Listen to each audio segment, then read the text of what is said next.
Hey friends, welcome to Living in His Purpose podcast. So, I'm just going to be honest today. I'm going to say this right off the bat. If anger is your first emotion, you are not alone. It's mine too. And listen, as we move into this holiday season, whether that means family gatherings, full calendars, or more time around people who sometimes push your buttons, you might already be feeling it. And you know what I'm talking about. That little knot in your chest, that tension in your shoulders, maybe even that quiet little thought, I hope I don't lose it this year. I've been there and want to help you understand where that anger comes from. Because I don't know about you, but when I know the why of something, I can think a little more clearly about how I really want to respond. I can be more intentional, more grace-filled, and more like the version of myself that I know I'm becoming. So that's what we're going to talk about today. Where that anger really comes from and what it might be trying to protect. Because for a long time, I didn't see it that way. I just thought I was an angry person, or maybe I was spiritually immature, or I wasn't healed enough. But now I know something different. Anger was not the problem. It was just a symptom, a signal. There's a reason it shows up so quickly for so many of us, and especially if you've walked through trauma, grief, betrayal, or even just years of carrying everyone else's weight. It makes sense that our nervous system learns to protect us. Anger flares up to help you feel strong when you're actually feeling vulnerable. Anger is a secondary emotion. Pastor Chip Ingram teaches it's what shows up when something deeper is going on, like hurt, fear, or frustration. And it's often our way of trying to control what we feel we've lost control over. And that hit me hard the first time I heard it. It helped me realize that my anger wasn't just about the moment. It was about what I was trying to hold together underneath. Now, anger isn't always sinful, but it can become sin when we let it lead our thoughts, our words, and our choices. The Bible says, "Be angry and do not sin. Do not let the sun go down on your anger." Proverbs tells us a fool gives full vent to his spirit, but a wise man quietly holds it back. And then finally in James, human anger does not produce the righteousness that God desires. And that's our ultimate goal, right? To be more righteous, to be more Christ-like. So our anger in our flesh isn't going to get where we want to be. Now, a lot of my own anger in the past came from feeling like my decisions were not taken seriously, even when I had thought them out. And sometimes I hadn't thought them out, but instead of owning that, I would feel exposed. That would make me mad. Like someone had noticed something in me I didn't want to see myself, or I was trying to not let them see. Now, that kind of vulnerability can be hard. And for me, it often came out as anger. But over time, that tension actually taught me to slow down and be more intentional with the way that I make decisions. And lately, God has been showing me something a lot deeper. Anger does not have to lead me. It can actually reveal the moment that I need to pause and show mercy, because not everyone sees the world the way that I do. And the more that I recognize that, the more I'm realizing this ability to pause and think things through carefully, that's a gift from God.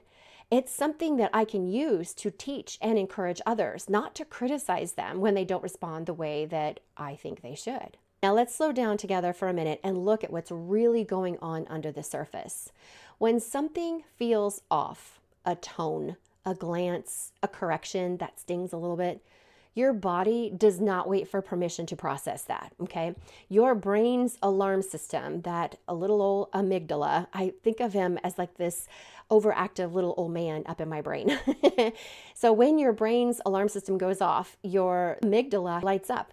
Your hypothalamus jumps into gear, and suddenly you find yourself with your heart racing, your body's all tense, that adrenaline and cortisol is flooding your system.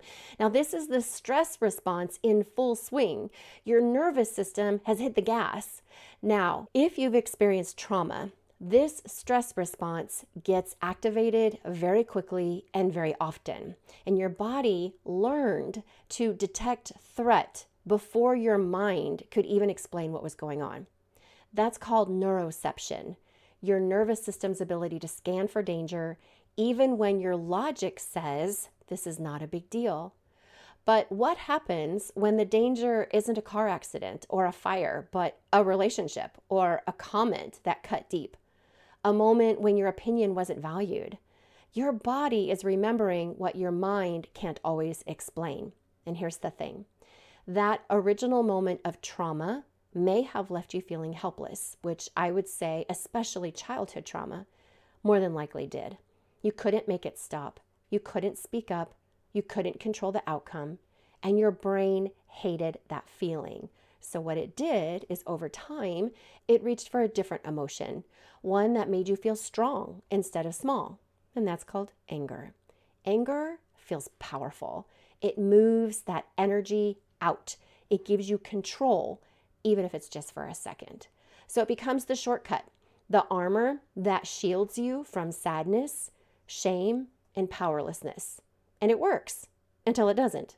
Because eventually, anger becomes the only door that your emotions know how to walk through. Now, for me, that stuckness looked like this. I would snap before I even knew what I was reacting to. It became second nature because anger had trained itself into my body. And what's wild is when the other person starts saying, "You're the angry one," after you get done being angry, you start to believe it. But that question is, am I angry? That's not something to fear. It's actually an invitation. It's God's way of saying, hey, let's go a little deeper here. Let's look at the hurt. Let's uncover the root. Anger isn't just a problem to fix, okay? This is not a checklist. It's a signal that something inside you is crying out to be seen and healed. So is there a situation, I just want to ask you, because maybe you're thinking, and I don't want to talk too fast through this. I want to give you a moment to reflect. Is there a situation lately where you snapped or shut down, but later you realized there really was something deeper going on? And what would it look like to give yourself grace for that moment instead of shame? That's a lot to think about, isn't it? Grace, such a good thing, such a good thing. Now here's the question I've had to ask myself over and over again to get through this reacting angrily initially. What am I really feeling beneath the anger? Because it is rarely just about what happened in that moment. Most of the time, it's about something deeper that's been building over time. And for me, that emotion is often sadness. But sadness feels vulnerable, and vulnerable hasn't always felt safe in my life. Sometimes it's grief or fear. Sometimes it's hurt when I don't feel seen or respected. And sometimes it's a mix because, we can't just have one thing going on. We need a mix of things. It can be self-doubt, even a little self-centeredness when I didn't get what I wanted or when I was feeling exposed. Instead of sitting in those harder, quieter emotions, I reach for the one that lets me take control back, anger. But here's what I've learned. The more I slow down, the more I figure out and name what is really going on underneath, the less power that anger has to hijack my response. Because under the surface of rage is usually disappointment or fear or shaming, even longing, or a combination of these things.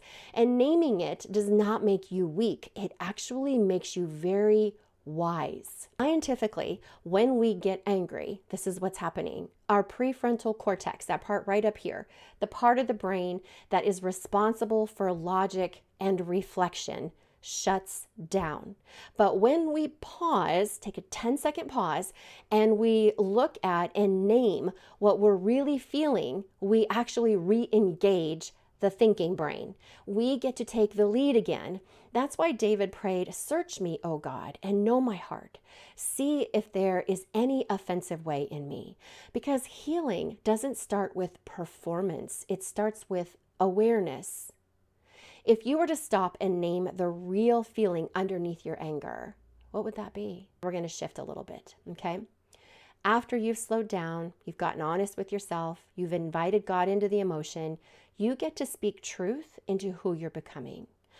You can call them becoming statements, not because they're magic words, but because they help us move from reaction to reflection. What they do is they remind us that we are in process and that God is currently renewing our minds, one thought at a time. And remember Romans 12, do not conform to the pattern of this world, but be transformed by the renewing of your mind. Here are a few statements that I have practiced in my own life over time that we can call them becoming statements if you want. And you say, instead of, I'm just an angry person, you can say, I'm becoming a woman who's going to respond with grace and wisdom. Instead of saying, I always blow up, say something like this. I'm becoming someone who slows down and listens for God's voice. And this is a big one. Instead of saying, this is just who I am, love it or leave it, right? Say something along this line. I'm becoming who God says I am, rooted, calm, and kind. Now, this is how we partner with God in our healing, not by pretending, but by practicing. So try this. What is one truth you want to speak over yourself today? Something that reminds you of who you're becoming. And if you're finding yourself in a situation right now where the emotions feel really loud, especially with family or familiar stress patterns rising up, I want you to know you do not have to navigate this alone. This is the kind of deep heart level work that I do with women in coaching. We unpack what's really going on under the surface, and then we walk together toward clarity, peace, and growth that actually will last. If this episode has stirred something in you and you want support, I would love to talk with you more about what coaching could look like for you in your journey. If anger has been your first response, I just want to remind you today, it does not mean you're broken. It means something mattered to you. It means you were trying to protect yourself, and that's okay. But God has more for you than just survival. You're not stuck in the person you have been.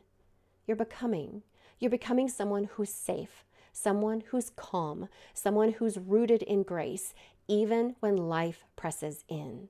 God does not ask us to be perfect, but He does invite us to grow. It's that process of sanctification. That's our whole reason while we're here. And that's exactly what you're doing, friend. Thank you for being with me today. And I hope that this helps a little bit, taking away some of the stigma that maybe you have labeled on yourself or others have labeled on yourself, and showing you the grace that God has for you. We have things in our lives that we have to root out, and taking your thoughts captive is doing that. So if you've noticed this pattern or you're feeling this pattern, especially like I said in the beginning, during these holiday months when you're going to start being around people who probably draw that out of you, just think about who you want to be, who God says you are, so that you can become that, so that you can recognize that there is a way to take that thought captive and move forward in love and grace. God's got you, friend. He's got you. I have thoroughly enjoyed going through this, and I'm hoping that being a little bit vulnerable with you will help you be a little bit vulnerable with yourself. God loves you, and thank you for being here. Don't forget to like, share, subscribe, all the things. I'll talk to you next week, friend.